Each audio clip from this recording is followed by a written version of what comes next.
અખિલ ભારતીય વિદ્યાર્થી પરિષદ દ્વારા કલેક્ટર કચેરી ખાતે વિરોધ કરાયો છે। રાજ્યની લો કોલેજમાં એડમિશન પ્રક્રિયા બાબતે વિરોધ કરાયો છે। લો કોલેજમાં ગ્રાન્ટ બાબતનો જે પ્રશ્ન હાઈકોર્ટમાં પહોંચ્યો છે તેને લઈને એડમિશન પ્રક્રિયાને પણ અસર થઈ છે। એડમિશન પ્રક્રિયા બાબતે 2 મહિના થવા છતાં હજુ પણ શરૂ થઈ નથી। અખિલ ભારતીય વિદ્યાર્થી પરિષદ દ્વારા કલેક્ટર કચેરી ખાતે વિરોધ કરાયો છે। રાજ્યની લો કોલેજમાં એડમિશન પ્રક્રિયા બાબતે વિરોધ કરાયો છે। લો કોલેજમાં ગ્રાન્ટ બાબતનો જે પ્રશ્ન હાઈકોર્ટમાં પહોંચ્યો છે તેને લઈને એડમિશન પ્રક્રિયાને અસર થઈ છે। એડમિશન પ્રક્રિયા 2 મહિના થવા છતાં હજુ સુધી શરૂ થઈ નથી। વહેલી તકે એડમિશન પ્રક્રિયા શરૂ કરવામાં આવે તેવી માંગણી અખિલ ભારતીય વિદ્યાર્થી પરિષદ દ્વારા કરવામાં આવી રહી છે। આ બાબતે જિલ્લા કલેક્ટરને પણ આવેદનપત્ર પાઠવવામાં આવ્યું છે।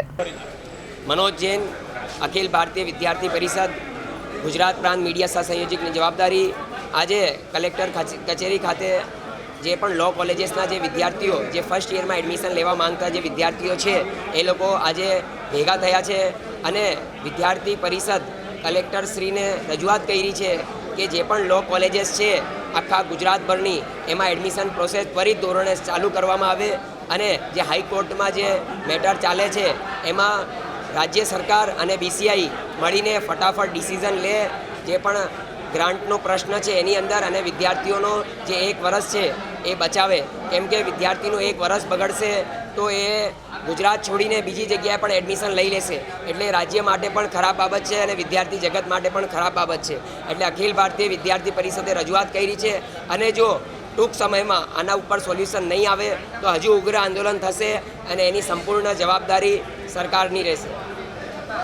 जी नमस्ते, जयदीप जिंजाड़ा, अखिल भारतीय विद्यार्थी परिषद सूरत विभाग संयोजक। आज रोज आपने सौने कोईने ध्यानमां छे के लो फेकल्टीना ग्रांटीनेट અને गवर्नमेंट कॉलेजना एडमिशननी प्रक्रिया हजू सुधी पण चालू करवामां आवी नथी। तो विद्यार्थी परिषद द्वारा આજે જે એડમિશન પ્રક્રિયા છે ત્વરિત ધોરણે ચાલુ કરવામાં આવે એવી માંગ સાથે કલેક્ટર કચેરી પર મુખ્યમંત્રી અને શિક્ષણ મંત્રીને આવેદનપત્ર આપવામાં આવ્યું છે। અને આપને સૌને કોઈને ધ્યાનમાં છે કે આજે જે એડમિશનો ચાલુ નથી થઈ રહ્યા તેના લીધે વિદ્યાર્થીઓને કેટલી બધી મુશ્કેલીઓનો સામનો કરવો પડી રહ્યો છે। આજે ઓગસ્ટ મહિનો આવી ગયો છે, અડધા સેમેસ્ટરો જ્યારે ખતમ થવા જઈ રહ્યા આવ્યા હોય ત્યારે વિદ્યાર્થીઓની એડમિશન પ્રક્રિયાનો જે પ્રક્રિયા ચાલુ કરવામાં નથી આવતી તો આજે શિક્ષણ જગત માટે અને વિદ્યાર્થીઓ માટે ખૂબ એક તકલીફનો વિષય છે। તો આજે વિદ્યાર્થી પરિષદ દ્વારા એ વિષય લઈને આવેદનપત્ર આપવામાં આજે હજારોની સંખ્યામાં જે વિદ્યાર્થીઓ બેચલરની ડિગ્રીઓ પ્રાપ્ત કરી અને જેમને લો ફેકલ્ટીમાં એડમિશન લેવું છે એવા તમામ વિદ્યાર્થીઓ આજે હેરાન થઈ રહ્યા છે। Reporter Arvind Rathod, Janadesh news, Surat.